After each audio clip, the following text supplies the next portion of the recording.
Welcome to the Eye on Annapolis Local Business Spotlight. There are thousands of locally owned businesses in the area, some small and some large. Some you may know and others you don't. But one thing they all have in common is a great story, and we want to share it with you. Join us every Saturday as we talk to the founders, the owners, and the managers of local businesses you have come to know and love, and those you will come to know and love. Now here's your host, John Frenay, with this week's Local Business Spotlight. Hey, the other week we talked to Doug Tallamy from that was going to the Home Expo, and it sort of flows into it. But we are sitting here at the table with the executive director and a member of the board of directors for Unity Gardens, which is a nonprofit here in Anne Arundel County. And we have Joni Miller, who is the executive director, and Tara Mairs, who is a landscape designer, as well as the board member here. Are you a landscape architect? No, I'm a landscape designer. Okay. What's the difference between the two? A licensor. So landscape architects have to go through many, many hours of working with a licensed contractor, and then they have to go through lots of testing. And I came to this is my second career. And when I moved careers, my kids were really, really tiny, so no time for that. Okay. So I just jumped into the hands-on. Kids, they ruin everything, don't they? don't they?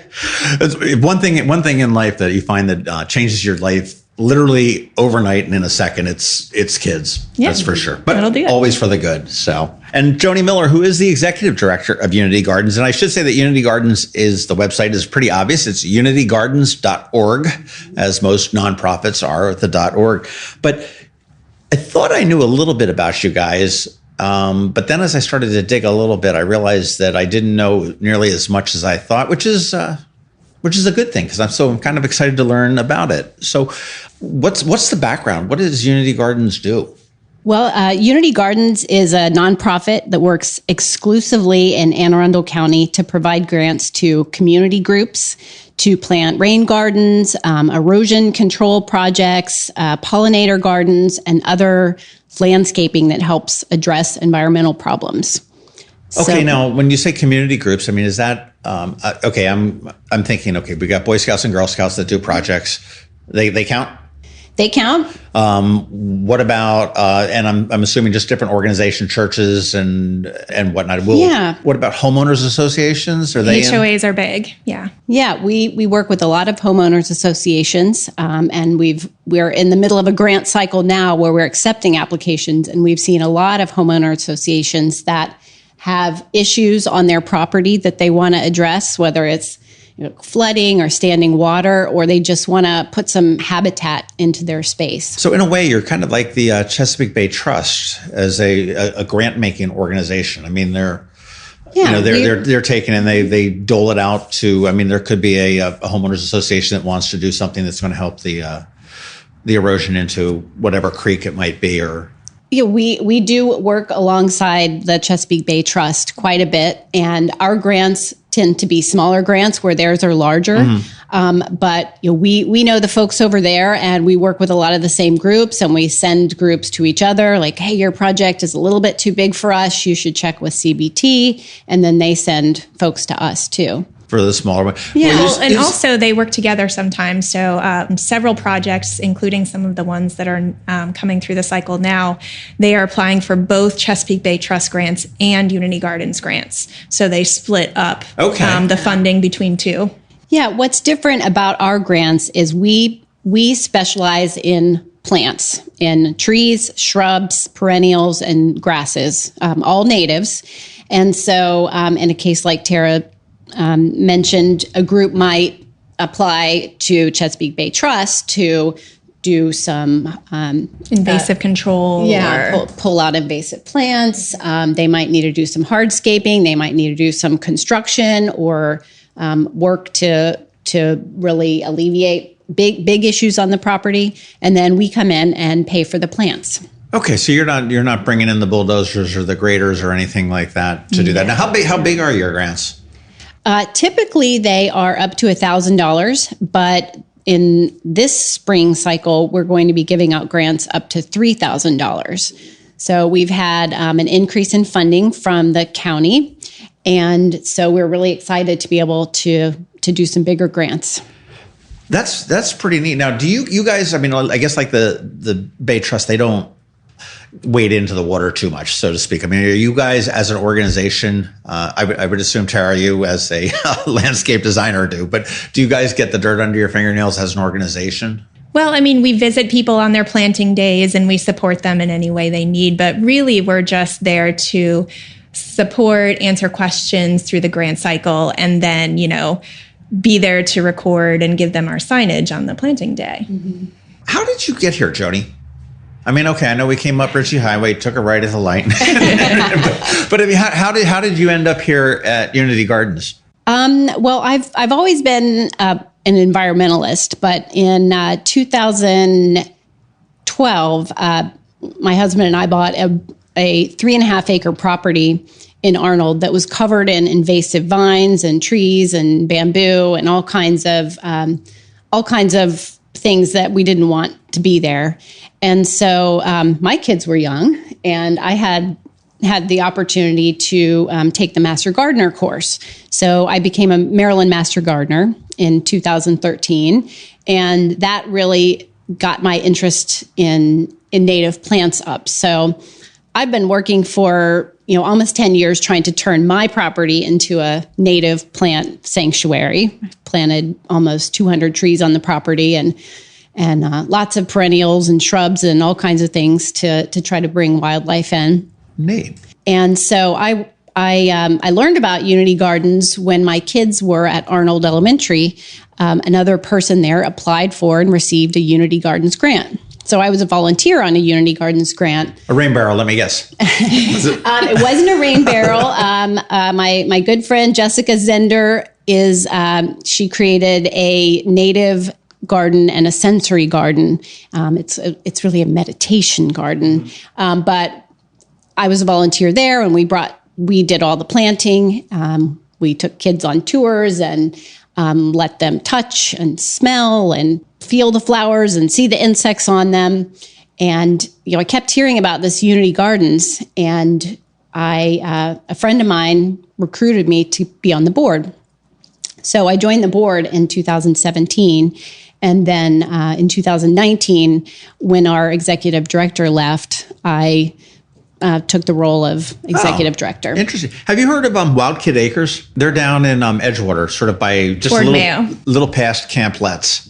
Okay. And great story. I mean, it's funny you said the property was all overgrown and everything else. And I mean, the gist of the story is that he bought this property because he wanted to be a farmer. He had a life-changing thing in Africa when he was on a trip, and he's got this corporate trainer. He's a Navy Academy grad. He's military, the whole 9 yards. Buys this overgrown property, and he's made it. He had to build the house himself because the house that he bought on it, they ultimately said, oh, yeah, no, the inspector that looked at it was wrong and it needs to be condemned and torn down. After the mortgage was already signed and everything, of course. But he's just made a great thing. I mean, I hate to say it's like a petting zoo, but there's animals there, and it's a fully sustainable farm, all native plantings that are coming on there. And he's like, everybody on this farm has a job. And that goes from my wife to my kids to every single animal here. Okay. Yeah. The chickens are going to be laying eggs. The cows, unfortunately are going to provide meat, and they're going to provide milk and whatnot. And they found some great history on the property as well, with the Negro League, the baseball teams used to practice there when they were clearing some of the shrub, and people. It was just literally an overgrown. You would go right by it and just nothing but vines, and it's just a wonderful thing that they're growing. So if you ever get a chance to go down there, Wild Kid Acres. Where did you come from? I mean, obviously, we talked a little before we started in Minneapolis. But I mean, how did you get involved with Unity Gardens? So I believe in 2006, I went through the Watershed Stewards Academy program. And that is Anne Arundel County's education program for community leaders who want to do education and outreach and projects in their communities to help stormwater and all that. And during that, my capstone project required funding, and I applied for a Unity Gardens grant and got it. So that was my first encounter with Unity Gardens. Since then, I have done pro bono designs for some communities, putting in Unity Gardens plantings. And then about a year ago, the president of the board, Pat Mitchell, contacted me just out of the blue and was like, "We're looking for board members. Are you interested?" And I was definitely interested.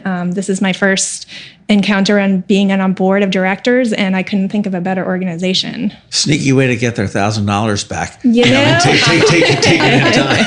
Take it in volunteer hours.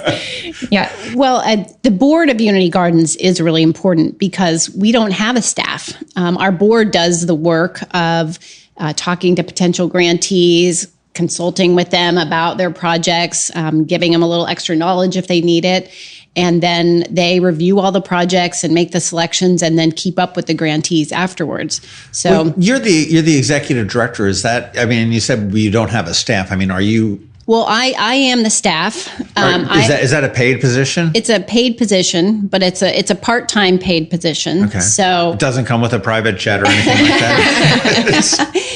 I keep things running. I'm the administrator of the grant program. I talk to all the potential grantees, but I don't. The monitor, the keeper of the email, and well, it's a good position to be in because I don't select grantees. I don't vote on them, so I can be really frank with people and help them get their application into the right shape, so that when the board does review them, they can see. Well, I think you're probably the merit. ideal person to do that because of your experience.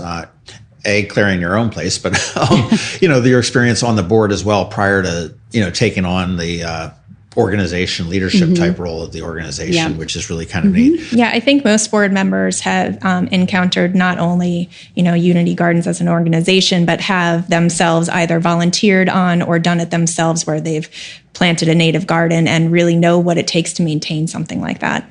Now, it's an all volunteer organization. I mean, now aside from the board, are there other volunteers? I mean, are there other tasks to do with the organization? I mean, on the most basic level, you're hunting down money, bringing it in, and giving it out. Mm-hmm. Is there other things that you're doing that volunteers can help with, or not too much, or yet? Well, we are a very niche organization. Our mission is to help communities plant native gardens, and that is all we do. So as a small organization, we don't have our own group of volunteers, but we kind of work as a kind of a clearinghouse to connect people. So we don't have our own volunteer group. We stay really focused on what we do best, which is help people put in native gardens and help them fund that. Yeah. Well, you've said native gardens probably 10 times so far here. What is the important? I mean, what is a native garden and what is the importance of it? So a native plant garden is made up of all plants that are considered to be native to this area. There is a whole debate about what native actually means, but that's like a 6-hour discussion. Yeah. So suffice to say that the plants that grew up here and know how to grow in Maryland, I mean, you saw we just went through a 40-degree swing. The plants that are native to this area know what to do with that. The plants that are not native to this area freak out and die. Okay. So a native garden is made up of those plants that grew up here and know what to do. Why is that important? I mean, I can get a New York hibiscus that just died last night, and I can get another one tomorrow and plant it. What's the benefit that the environment gets for a native plant? So it's both above and below the ground. So above the ground, the plants that grew up here co-evolved with the fauna who live here. So the bees, the wasps, the birds, the squirrels, all of those animals that are native to this area grew up with these plants that provide food and shelter for them. So you plant the native garden to support that wildlife above the ground. That makes sense to me. And then below the ground, the root structure of these plants not only holds the native soil, it knows what to do with clay, it knows what to do with sand. They work together to create a network of decay and soil building underneath the ground. And that's something that plants that didn't grow up here can't do. Does that, I mean, I'm thinking about under the ground and stuff like that. Now, do native plants have a natural more tendency to be able to hold erosion? I mean, because we know erosion is and runoff is such a problem with the bay. Do natural plants have a tendency to hold that ground better because of their adaptability? Yeah. For example, if you take turf grass versus a native like woodland grass, like a sedge grass. So turf grass here is not native to this area, and it has a 1-to-1 root to shoot ratio. So when you mow it to 3 inches, the roots on the bottom are 3 inches at most. A native sedge grass that maybe might have 3 or 4 inches above ground has tenfold under the ground.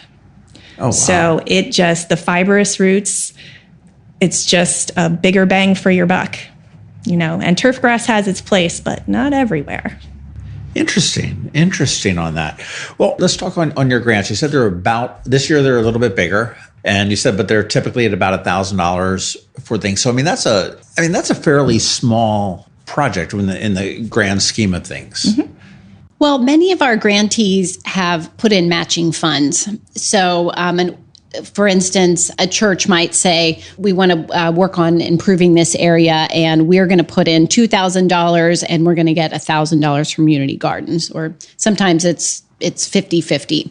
Right. Okay. So you could be the last mile, I guess they say in deliveries, Mm-hmm. but the last little bit that they need to complete a project. Yeah, or it's an ongoing project. Landscaping it's very hard. If you've ever done landscaping at home, you don't usually redo your entire front and backyard at one time.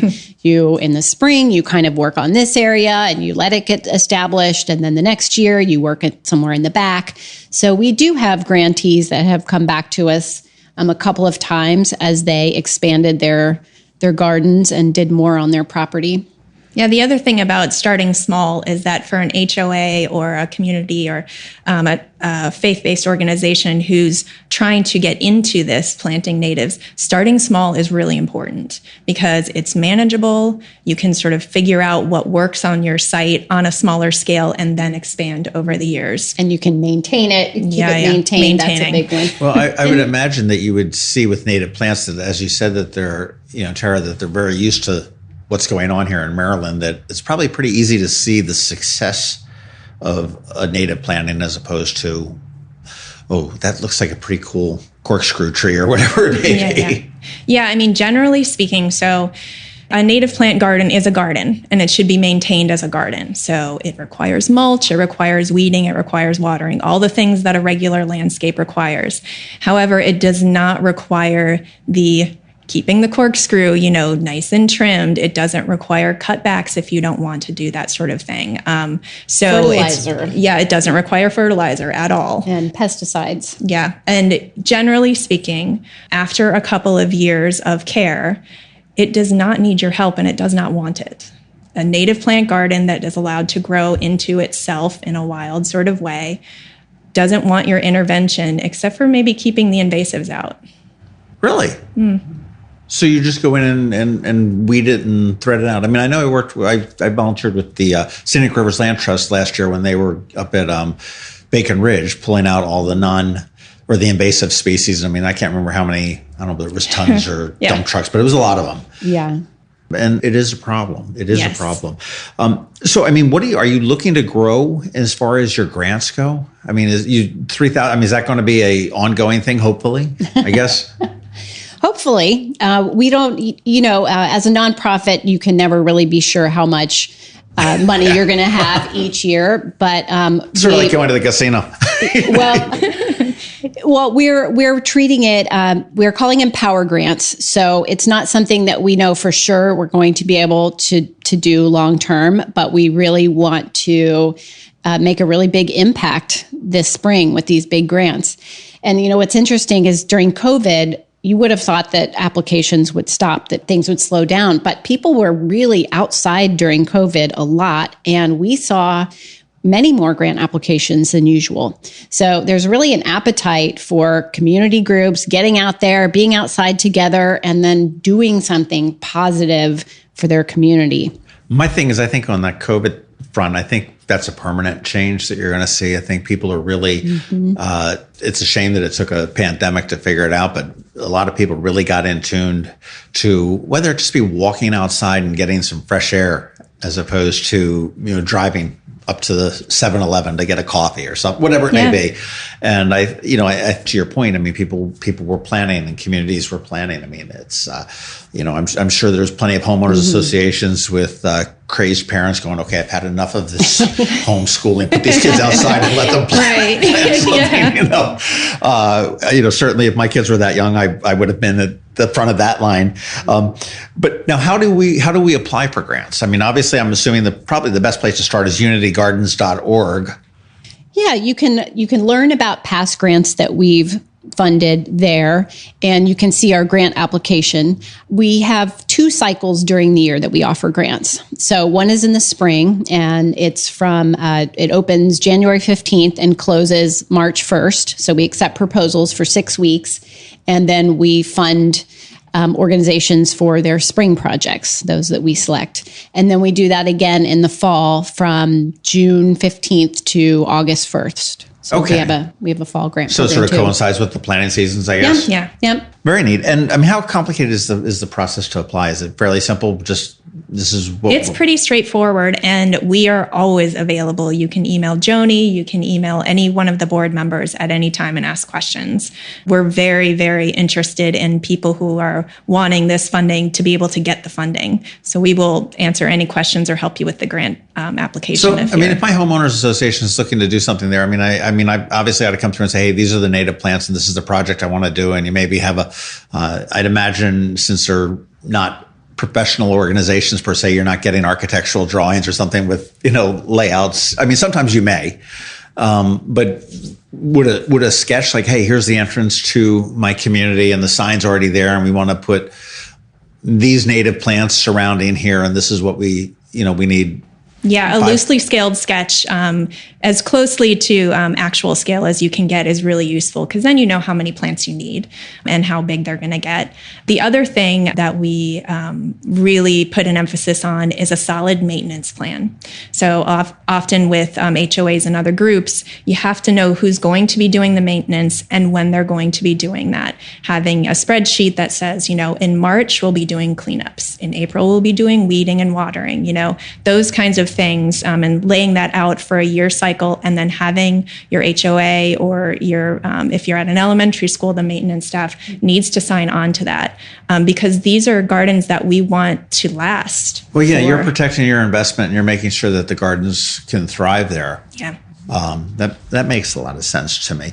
And a lot of the folks that apply for grants, they've never applied for a grant before. So we like this to be kind of a gateway grant for once a person realizes, hey, I can do this with my community. I can get some funding for a cool project that will bring people together. Once they go through the process, they can go on to bigger grants and they can do more community work. So we really want this. We want our grants to be, it's not just about the plants. The plants are very important, but the community is important too. And that's one of the things we really look for when we're looking at grant applications is how many volunteers are coming out? Who's involved? Is there education involved? Can we get some kids in here? Can we bring nature to underserved communities or people who have less access to nature? Well, I was in Leadership Anne Arundel last year, and one of the greatest things we did was we helped down in Eastport in the public housing. We built garden beds. So they could grow their own vegetables and whatnot in the garden beds. Unfortunately, there was drainage issues, and they had to come down at some point after they got one season of growth. So they're looking to do something else as well. But it was really very rewarding, and to see the kids coming in and to go back and they're like, oh my God, look. There's a tomato, and I mean it's like the size of your thumb, but it was like, okay, great, let's move on. Now, what projects, I guess, excite you guys the most? And what do you like to see? I mean, and I know you say you pick and choose, and I'm assuming you have more applications than you have money. What projects excite you guys personally the most? I mean, do you like to see homeowners? Do you like to see kids get involved? Do you like, and are corporations allowed to do this? No, we don't. We don't do work on private business properties. Improving the properties. Okay. We do work with a lot of schools. We work with libraries or community groups working at libraries. A lot of faith-based organizations. So I think when we're looking at our group, our kind of spring class of grantees, we want to have a mix of all different kinds. We have a lot of rapid development in Anne Arundel County. So I really like to see some habitat being put into new construction areas where, and I visited with some homeowners the other day that were on a property that used to be woods. So now that the woods are gone and there's houses, I love to see them putting back in some of the things that were lost, berries for birds and flowers for pollinators. But we also really love working with faith-based organizations that have their own congregation that can really learn from the experience, who is eager to come out and do the planting and then help with the maintenance. Tara, what do you think? I think I would say that my biggest, what I look for the most is something that's visible. So something that people will encounter on a daily basis. For example, at an HOA, if you have a public space in the HOA that you're wanting to do this, it should be up front and a feature. If you're at a school, something that the kids will walk through, as you were talking about it at Arnold Elementary, something that can be encountered. Because it's on a smaller scale, the education piece is really huge. And so even if it's just something that people walk through, those encounters are really important when I'm looking at a grant. And if somebody applies and we don't see that, we can go out and say, hey, maybe move it here, to the front of the property where people can encounter and see it, or to another place. Okay. So apply is the bottom line. Is if you have a project that you're thinking about and you have, done some formal drawings or whatever, apply for the grant. And if it's not ready yet, we'll help you get it ready. We really just want to work with whoever wants to put these native plants in. That's great. Well, I love your logo. I'm looking at it across the table. I'm seeing shovels, dirt, butterflies, flowers, and possibly sun. That logo was redesigned for us 2 years ago by Joe Barson. Okay. So he's an all right artist. Yeah, our friend Joe at Citizen Pride helped us and helped the board really look at a lot of different designs. And he put together a lot of different designs for us and helped us come up with the logo that really it's fit. Unusual. Joe has such a unique style that I look and I go, that's Joe. Mm-hmm. I wouldn't pick that out there. That's a little bit different than his normal thing. I would not have. That didn't jump out as a Joe design to me. How do we help you guys? I mean, obviously, if I've got a wad of cash burning in a hole in my pocket, I can go onto your website, I'm sure, and click donate and send donations. But how else can the community support you, because you guys are supporting the community? Well, start thinking about organizations that who might be able to use a Unity Gardens grant, or spaces that you spend time in where enhancing the property, putting in more habitat, more flowers, more shrubs, more trees, where you can really make a difference. So we'd love to see folks thinking about public places that can happen. In addition, we do have to fundraise throughout the year. So we do a couple of things. One is we have a lecture coming up on March 12th that teaches homeowners and other folks how to plant more natives in their garden, how to integrate more natives in their garden. It's called Plant This, Not That. Okay. Sounds like they're yelling at you. Well, it's a Plant This, Not That, 50 ways to bring more bees, butterflies, and birds to your yard. And so it teaches people how to really make their yard a mecca for wildlife. Okay. So we're accepting sponsorships for that event, and we have a lot of great community businesses already signed on. Bay Point Wealth is our presenting sponsor, and they have been for 3 years in a row. Tara's company is a sponsor, but we've a lot of local like-minded businesses have signed on to help us, and that's probably the biggest fundraiser that we have during the year that helps support this grant program. Well, I think it's great to see a lot of local business get on this, and I think that I've seen over the last 20 years or so that people are getting a lot more in tune with the environment and what we need to do. I mean, I think Annapolis Green has done a wonderful job with what they're doing. I mean, there's a great company out called Refill It out on the Eastern Shore. Oh, yeah. One of our board members is a volunteer there. Or I think it's called Refill Goodness. Yeah, Refill Goodness. Yeah, one of our newest board members, Katie Foster, is part of that organization. I spoke with Jenny out there, and it was she gave me I bought little toothpaste tablets, and they don't taste quite as minty as the morning or the evening, and I like that. So I use them if I'm going out in the middle of the day. I'll just a quick little freshen up, and it's good enough for that. And it's just a mindset you start to think about, whether it be native plants, whether it be, okay, well, you're drinking from a reusable bottle, you're probably going to go to the sink or and refill it. And a lot of the local businesses have really gotten behind that. I mean, I know Homestead Gardens is, huge, again, on the education. As you said, that's the critical component for what Unity Gardens is doing is educating and demonstrating, put it out front in front of everybody else there. But as you guys look around Anne Arundel County, and you guys obviously are familiar with the landscape, figuratively and literally, of Anne Arundel County, without any concern for money. Okay, so this would be like a big, say you had a $100 million grant, whatever it may be, scope, permissions, whether it be private property or you couldn't get onto it or anything. What would be the holy grail of projects for Unity Gardens to do?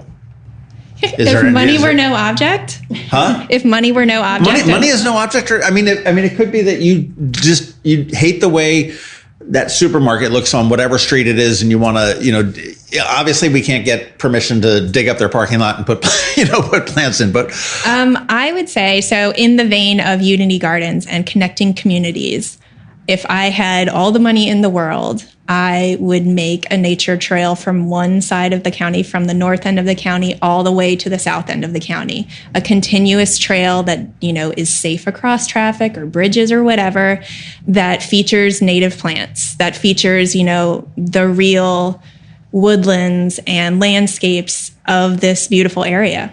You need to get with Bike AAA, and they're doing the bike paths, so you yes. work on the landscaping with them. They're working really hard. It's so being from Minnesota, in Minneapolis where I grew up, there are sidewalks everywhere. You can go pretty much from northern Minnesota to southern Minnesota in a safe way. And when I moved here, and there are bits and pieces of sidewalks or no sidewalks, it was just very strange to me. So that has always been something for me personally that is glaring, and it fits with the Unity Gardens connecting communities. A nature trail would be ideal. I was down in Sanibel Island about 2 weeks ago, and it had a weird some guy's weird name, but it's a nature preserve, and the trails were just so extensive and long. It was just great. because you could sit there and see exactly what the trees were, which, what they did, and, little crabs that live on the mangrove trees and everything else. It was absolutely fantastic. That's a great idea. That's right. Hey, Stuart, if you're listening, get on that. Seriously. Okay? He would probably be amenable, but he totally would. He totally would. What other partner organizations do you guys work with? Obviously you mentioned you've got some sponsors that jump in. Do you work with and the Chesapeake Bay Trust is a partner organization, I guess, and maybe that's not their official title, but. Yeah, well, one of the biggest partnerships we have is with the Green Give, which is a coalition of 11 Anne Arundel County tree hugging organizations. Yeah, tree hugging. And we're all smaller environmental organizations. We all kind of have a niche and a thing that we work on. So, and we do a lot of sharing of information and helping each other out. So this year, our Green Give it's in June. But, you mentioned Annapolis Green. Annapolis Green is one of them. Arundel Rivers Federation, Scenic Rivers Land Trust, Watershed Stewards Academy. Yeah, Watershed Stewards Academy. So a lot of organizations that we are all on the same page about things we want to do to make Anne Arundel County better. And we all do something a little bit different. So we can help each other out, and we can send folks to each other to be volunteers or for different programs that we each offer. And for those that aren't familiar with the Green Give, that's sort of I don't say an offshoot of, but it was sort of developed off of the Great Give, which was the Community Foundation of Anne Arundel County did it for a couple of years, where, as with so many things, little things make big things. And it could be a little planting project, which is what you guys specialize in. It could be a little donation. And the concept was that donate a little bit. And there was hundreds of nonprofits across the county that you could donate. And it was one day. Mm-hmm. And the amounts of money raised were just absolutely crazy. And then I think Elvia probably started the Green Give with, because I know she was involved with the Great Give with me. She's definitely one of the first folks who started essentially what it is, it's one day where you look with maybe 15 or so organizations, and they're all environmentally based, and you donate. I mean, what I did with the Great Give and I do with the Green Give, I say, okay, I've got $100, and I'll look and I'll see what the mission is of, what is Unity Gardens all up to? What is the Watershed Stewards Academy up to? And maybe I'm a little bit more biased to you guys, and and I say, okay, well, I'm going to give 20 to them and 10 to them and 5 to them, and you get 10,000 people. I mean, we're a county of 500,000. So if you get, 10,000 people, 20,000 people, each giving a little bit, it makes a huge, huge difference to our community and our habitat. So I do encourage you. We thank you for that. Yeah. And it helps donors learn more about other small organizations. So if you go on saying, well, I'm going to give $10 to Unity Gardens and 10 to Watershed Stewards Academy, and then you learn about the Spa Creek Conservancy or the St. Luke's Restoration of Nature, then all of a sudden you learn about something that's right around the corner from you that you may want to support in the future. Right. So. Where are you guys going? Where are you going from now? You gonna get real big and have staff? And I mean, is that a goal to?